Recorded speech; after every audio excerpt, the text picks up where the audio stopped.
ना, लोकांचे वेगळे स्ट्रगल असतात आणि इकडे काहीतरी वेगळे स्ट्रगल आहेत.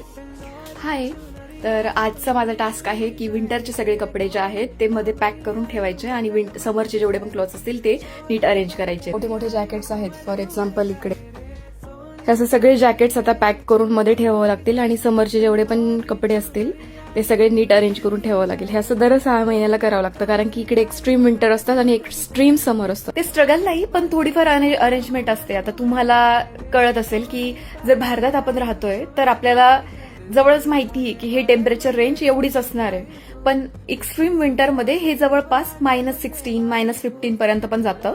त्यामुळे सुद्धा आपल्या शरीराला ती सवय नसते आणि पॅकेट्स हे थोडे म्हणजे अकॉर्डिंग टू टेम्परेचर की 15 ते 20 डिग्रीच्या टेम्परेचरमध्ये कोणते जॅकेट्स घालायचे आहेत, थोडेफार लाईट. जर टेम्परेचर खूप जास्त कमी असेल, म्हणजे फॉर एक्झाम्पल -16 वगैरे, तर तुम्हाला जाड लेअरचे किंवा लेअरिंग करून घालावं लागतं एक जॅकेट मग दुसरं जॅकेट. आणि आता समर आहे त्यामुळे ह्या जॅकेट्सची काहीच गरज नाहीये तशी, आणि त्यामुळे मी आता हे सगळे पॅक करून ठेवणार आहे. तर ठीक आहे, प्रत्येक कंट्रीचे प्रोज आणि कॉन्स आहेत. हे जवळपास आता 6 महिने कपडे पॅक करून ठेवून द्यावं लागतील आणि 6 महिन्यानंतर आता हे सगळे कपडे पुन्हा लागतील.